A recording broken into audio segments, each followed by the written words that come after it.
નમસ્કાર. આકાશવાણી સમાચાર રિધિ ઉંધાડ વાંચે છે. સૌપ્રથમ મુખ્ય સમાચાર. ઓડિશા અને આંધ્રપ્રદેશને આજે નવા મુખ્યમંત્રી મળશે. ઓડિશામાં મોહનચરણ માંઝી અને આંધ્રપ્રદેશમાં ચંદ્રબાબુ નાયડુ મુખ્યમંત્રી તરીકે શપથ લેશે. અરુણાચલ પ્રદેશના મુખ્યમંત્રીની પસંદગી માટે ભાજપના 2 નિરીક્ષકો ઇટાનગર ખાતે વિધાયક દળ સાથે બેઠક કરશે. હવામાન વિભાગે આગામી 5 દિવસમાં વિદર્ભ, મધ્યપ્રદેશ અને દક્ષિણ ભારતના કેટલાક વિસ્તારમાં વરસાદની આગાહી કરી. રશિયા અને બેલારુસના સૈન્ય દ્વારા પરમાણુ હથિયારોના ઉપયોગ અંગેની કવાયત હાથ ધરાઈ અને આજે T20 વિશ્વકપમાં ન્યૂયોર્ક ખાતે ભારત અને અમેરિકા વચ્ચે મુકાબલો યોજાશે. ભારત પોઈન્ટ ટેબલમાં પ્રથમ ક્રમે જ્યારે અમેરિકા બીજા ક્રમે છે. સમાચાર વિગતવાર. ભાજપના વરિષ્ઠ નેતા મોહનચરણ માંઝીએ ઓડિશાના નવા મુખ્યમંત્રી બનશે. આજે સાંજે ભુવનેશ્વરના જનતા મેદાનમાં શપથ ગ્રહણ સમારોહ યોજાશે. પ્રધાનમંત્રી નરેન્દ્ર મોદી, કેન્દ્રીય ગૃહપ્રધાન અમિત શાહ, કેન્દ્રીય પ્રધાનો જુઅલ ઓરમ, અશ્વિની વૈષ્ણવ અને અનેક ભાજપ શાસિત રાજ્યોના મુખ્ય પ્રધાનો આ સમારોહમાં હાજરી આપશે. ભાજપના ધારાસભ્ય દળે સર્વસંમતિથી 2 કેન્દ્રીય નિરીક્ષકો, કેન્દ્રીય મંત્રી રાજનાથસિંહ અને ભૂપેન્દ્ર યાદવની હાજરીમાં 52 વર્ષીય માંઝીને તેમના નેતા તરીકે ચૂંટ્યા. શ્રી માંઝી ઓડિશાના કેઓન્ઝરથી 4 વખત ધારાસભ્ય છે. તેઓ 2000, 2004, 2019 અને 2024માં ઓડિશા વિધાનસભા માટે ચૂંટાયા. મુખ્યમંત્રી તરીકે ચૂંટાયા પછી શ્રી માંઝીએ કહ્યું કે તેમની સરકાર રાજ્યના લોકોની અપેક્ષાઓ પૂરી કરવા માટે શ્રેષ્ઠ પ્રયાસો કરશે. ભાજપે કનકવર્ધનસિંહ દેવ અને પ્રવૃત્તિ પરિદા એમ 2 નાયબ મુખ્યપ્રધાનો રાખવાનો પણ નિર્ણય કર્યો છે. શ્રી સિંહ દેવ 6 વખત ધારાસભ્ય અને ભૂતપૂર્વ મંત્રી છે અને પટનાગઢ વિધાનસભા મત વિસ્તારનું પ્રતિનિધિત્વ કરે છે, જ્યારે શ્રીમતી પરિદા નિમાપારા વિધાનસભા મત વિસ્તારનું પ્રથમ વખત પ્રતિનિધિત્વ કરી રહ્યા છે.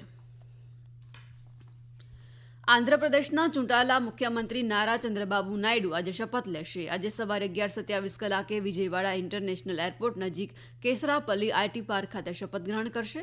ચોથી વાર તેઓ આંધ્રપ્રદેશના મુખ્યમંત્રી તરીકેનો કાર્યભાર સંભાળી રહ્યા છે. પ્રધાનમંત્રી નરેન્દ્ર મોદી અને અન્ય કેટલાક મહાનુભાવો શપથ ગ્રહણ સમારોહમાં હાજરી આપે તેવી શક્યતા છે. અગાઉ શ્રી નાયડુ રાજ્યપાલ એસ અબ્દુલ નઝીરને પણ મળ્યા અને સરકાર રચવાનો દાવો કર્યો. શ્રી નાયડુને ચૂંટણીમાં જીત બદલ અભિનંદન આપતા રાજ્યપાલે તેમને સરકાર રચવા આમંત્રણ પણ આપ્યું. ભાજપ સંસદીય બોર્ડે રવિશંકર પ્રસાદ અને પાર્ટીના રાષ્ટ્રીય મહાસચિવ તરુણ ચુગને અરુણાચલ પ્રદેશના કેન્દ્રીય નિરીક્ષકોની જવાબદારી સોંપી છે. આ બંને નેતાઓની ઉપસ્થિતિમાં વિધાયક દળના નેતાની પસંદગી કરવામાં આવશે. બંને નિરીક્ષકો આજે બપોરે ઇટાનગર પહોંચશે અને નવા મુખ્યમંત્રીના નામ માટે સર્વસંમતિ સાધવા માટે ભાજપના ધારાસભ્યો સાથે બેઠક કરશે. ગુરુવારે નવા મુખ્યમંત્રી અને તેમની મંત્રી પરિષદનો શપથ ગ્રહણ સમારોહ યોજાય તેવી શક્યતા છે. 60 સભ્યોના ગૃહમાં ભાજપે 46 બેઠકો મેળવીને હાલમાં જ પૂર્ણ થયેલી વિધાનસભાની ચૂંટણીમાં જંગી જીત મેળવી છે. ભારતીય હવામાન વિભાગે આગામી 4 દિવસ સુધી હિમાચલ પ્રદેશ, મધ્યપ્રદેશ, ઉત્તરાખંડ, હરિયાણા, જમ્મુ વિભાગ અને દિલ્હી સહિત ભારતના ઉત્તરીય પટ્ટામાં તીવ્ર ગરમીના મોજાની સ્થિતિ માટે ઓરેન્જ એલર્ટ જાહેર કર્યું છે. જ્યારે પશ્ચિમ બંગાળ, બિહાર, ઝારખંડ અને ઉત્તર પ્રદેશના કેટલાક ભાગોમાં આગામી 3 થી 4 દિવસ સુધી અતિશય ગરમીની લહેરોની પણ સંભાવના વ્યક્ત કરી છે. હવામાન વિભાગે ચોમાસા અંગે કહ્યું કે આગામી 1 દિવસ દરમિયાન તેલંગાણા અને છત્તીસગઢના કેટલાક વધુ ભાગોમાં દક્ષિણ પશ્ચિમ ચોમાસું આગળ વધવા સ્થિતિ અનુકૂળ છે, જ્યારે આગામી 7 દિવસ દરમિયાન ઉત્તર પૂર્વ ભારત અને પશ્ચિમ બંગાળમાં ગાજવીજ અને વીજળીના ચમકારા સાથે હળવાથી મધ્યમ વરસાદની શક્યતા છે. આવી જ સ્થિતિ બિહાર, ઝારખંડ અને ઓડિશામાં આગામી 5 દિવસ દરમિયાન પ્રવર્તે તેવી આગાહી કરી છે. હવામાન સંસ્થાએ જણાવ્યું કે આગામી 5 દિવસ દરમિયાન વિદર્ભ, મધ્યપ્રદેશ, છત્તીસગઢ અને દક્ષિણ ભારતના મોટાભાગના વિસ્તારોમાં ગાજવીજ, વીજળી અને તેજ પવન સાથે હળવોથી મધ્યમ વરસાદ પણ પડવાનો છે. રશિયન અને બેલારુસિયન સશસ્ત્ર દળોએ વ્યૂહાત્મક પરમાણુ હથિયારોની બીજી કવાયત શરૂ કરી છે. રશિયન સંરક્ષણ મંત્રાલયે જણાવ્યું હતું કે કવાયતનો હેતુ 2 દેશોના બિન-વ્યૂહાત્મક પરમાણુ હથિયારોના ઉપયોગ માટે તૈયારીનો છે. બિનશરતી રીતે કેન્દ્રીય રાજ્યની સાર્વભૌમત્વ અને પ્રાદેશિક અખંડિતતાને સુનિશ્ચિત કરવા માટે આ કવાયત હાથ ધરાઈ છે. એક એજન્સીના અહેવાલ મુજબ બંને દેશોની પ્રથમ કવાયતમાં રશિયન દળોએ ઇસ્કેન્ડર ઓપરેશનલ ટેક્ટિકલ મિસાઇલ સિસ્ટમ સાથે પ્રશિક્ષણ હાથ ધર્યું, જેમાં ખાસ કરીને પ્રશિક્ષણ પણ વાહનોને દારૂગોળોથી સજ્જ કરવામાં પણ આવ્યા. આ સમાચાર આપ આકાશવાણી પરથી સાંભળી રહ્યા છો. આ સમાચાર આપ અમારી YouTube channel air news Gujarat પર પણ સાંભળી શકશો. વધુ સમાચાર માટે આપ અમારા ટ્વિટર હેન્ડલ AirNews_ABAD ને ફોલો કરી શકો છો. યમનના દરિયાકાંઠે ક્ષમતા કરતાં વધુ ભારને કારણે બોટ પલટી જતા 49 લોકો ડૂબી ગયા છે અને 140 અન્ય લાપતા છે. ઇન્ટરનેશનલ ઓર્ગેનાઇઝેશન ફોર માઇગ્રેશનના અહેવાલ અનુસાર યમનના શાબવા પ્રાંતના કિનારાની નજીક જહાજ પલટી ગયું. આ બોટ સોમાલિયાના બંદર શહેર બોસાસોથી રવિવારે વહેલી સવારે રવાના થઈ, જેમાં 90 મહિલાઓ સહિત 115 સોમાલી અને 145 ઇથોપિયનો હતા. IOM અનુસાર સ્થાનિક સત્તાવાળાઓ દ્વારા શોધ અને બચાવ કાર્યમાં અવરોધ આવી રહ્યા છે. પેટ્રોલિંગ બોટની અછત અને અહીંના આંતરિક સંઘર્ષોને કારણે બચાવ અને રાહત કામગીરી ઝડપથી નથી થઈ રહી. સ્થાનિક માછીમારો અને અન્ય લોકો બચાવ અને રાહત કામગીરીમાં લાગી ગયા છે. આ દુર્ઘટનામાં બચી ગયેલા લોકોને પણ સ્થાનિક નાગરિકો મદદ કરી રહ્યા છે. પૂર્વીય માર્ગ તરીકે ઓળખાતા આ દરિયાઈ માર્ગે 2014થી અત્યાર સુધીની દુર્ઘટનાઓમાં 1900 સ્થળાંતર કરનારા લોકો મોતને ભેટ્યા છે. મલાવીના ઉપરાષ્ટ્રપતિ સોલોસ ચિલીમાં અને અન્ય 9 વ્યક્તિને લઈને જઈ રહેલું સૈન્ય વિમાન જંગલમાં તૂટી પડતા તમામના મૃત્યુ થયા. મલાવીના પ્રમુખ લાઝારુસ ચાકવેરાએ જણાવ્યું છે કે અકસ્માતમાં કોઈ જ નથી બચ્યું. ટેલિવિઝન પરથી પ્રસારિત સંદેશામાં તેમણે જણાવ્યું છે કે દુર્ઘટનાગ્રસ્ત વિમાન મળી આવ્યું છે અને કોઈ જીવતું નથી બચ્યું. ચિલીમાં અને અન્યોને લઈને જઈ રહેલું વિમાન સોમવારે ખરાબ હવામાનને કારણે ઉત્તરીય શહેર મુજુજમાં ઉતરાણ કરવામાં નિષ્ફળ ગયા બાદ ગુમ થઈ ગયું હતું. ICC પુરુષ T20 વર્લ્ડ કપ ક્રિકેટમાં ભારત આજે સાંજે ન્યૂયોર્કના નાસાઉ કાઉન્ટી ઇન્ટરનેશનલ ક્રિકેટ સ્ટેડિયમમાં USA સામે ટકરાશે.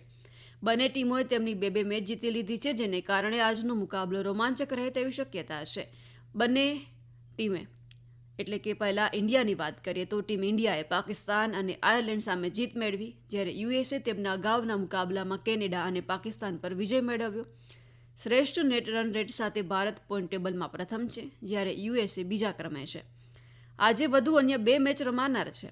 ઓસ્ટ્રેલિયા એન્ટીગુઆના સર વિવિયન રિચર્ડ સ્ટેડિયમમાં નામીબિયા સામે ટકરાશે, જ્યારે શ્રીલંકા ફ્લોરિડાના સેન્ટ્રલ બોવર્ડ રિજનલ પાર્ક સ્ટેડિયમમાં નેપાળ સામે ટકરાશે. અગાઉ અમેરિકાના ન્યૂયોર્કમાં નાસાઉ કાઉન્ટી ઇન્ટરનેશનલ ક્રિકેટ સ્ટેડિયમમાં પાકિસ્તાને કેનેડાને 7 વિકેટે હરાવ્યું હતું. પાકિસ્તાને 17.3 ઓવરમાં 3 વિકેટ ગુમાવીને 107 રનના લક્ષ્યાંકનો સફળતાપૂર્વક પીછો કર્યો.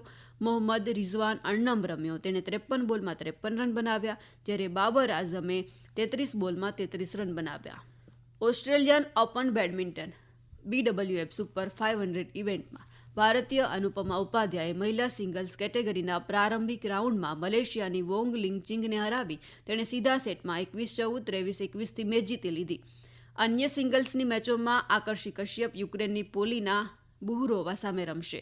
સામ્યા ઇમાદ ફારૂકી ચાઇનીઝ તાઇપેનની પાઈ યુપો સામે ટકરાશે, જ્યારે કેયુરા મોપ્તી સામે માલવિકા બંસોડ શરૂઆતના રાઉન્ડમાં ઓલ ઇન્ડિયન હરીફાઈમાં ભાગ લેશે.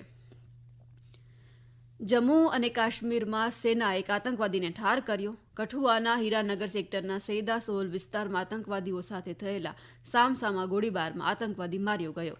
એન્કાઉન્ટર બાદ સુરક્ષા દળોએ સેડા સોહલ ગામના જંગલ વિસ્તારોમાં મોટે પાયે સર્ચ ઓપરેશન શરૂ કર્યું છે. લેફ્ટનન્ટ જનરલ ઉપેન્દ્ર દ્વિવેદીને આર્મી સ્ટાફના આગામી વડા તરીકે નિયુક્ત કરવામાં આવ્યા છે. તેઓ આ મહિનાની 30મીએ ચાર્જ સંભાળશે. હાલના army staff general Manojsinh Pande 30મી જૂને પદ છોડશે. 1 જુલાઈ 1964ના રોજ જન્મેલા લેફ્ટનન્ટ જનરલ ઉપેન્દ્ર દ્વિવેદીને 15મી ડિસેમ્બર 1984ના રોજ ભારતીય સેનાની પાયદળમાં કમિશન આપવામાં આવ્યું હતું. અંતે મુખ્ય સમાચાર ફરી એકવાર. ઓડિશા અને આંધ્રપ્રદેશને આજે નવા મુખ્યમંત્રી મળશે. ઓડિશામાં મોહનચરણ માંઝી અને આંધ્રપ્રદેશમાં ચંદ્રબાબુ નાયડુ મુખ્યમંત્રી તરીકે શપથ લેશે. અરુણાચલ પ્રદેશના મુખ્યમંત્રીની પસંદગી માટે ભાજપના 2 નિરીક્ષકો ઈટાનગર ખાતે વિધાયક દળ સાથે બેઠક કરશે. હવામાન વિભાગે આગામી 5 દિવસમાં વિદર્ભ, મધ્યપ્રદેશ અને દક્ષિણ ભારતના કેટલાક વિસ્તારમાં વરસાદની આગાહી કરી. રશિયા અને બેલારુસના સૈન્ય દ્વારા પરમાણુ હથિયારોના ઉપયોગ અંગેની કવાયત હાથ ધરાઈ. આજે T20 વિશ્વકપમાં ન્યૂયોર્ક ખાતે ભારત અને અમેરિકા વચ્ચે મુકાબલો યોજાશે. ભારત પોઈન્ટ ટેબલમાં પ્રથમ ક્રમે, જ્યારે અમેરિકા બીજા ક્રમે રહ્યું છે. આકાશવાણી પરથી સમાચાર પૂરા થયા. નમસ્કાર.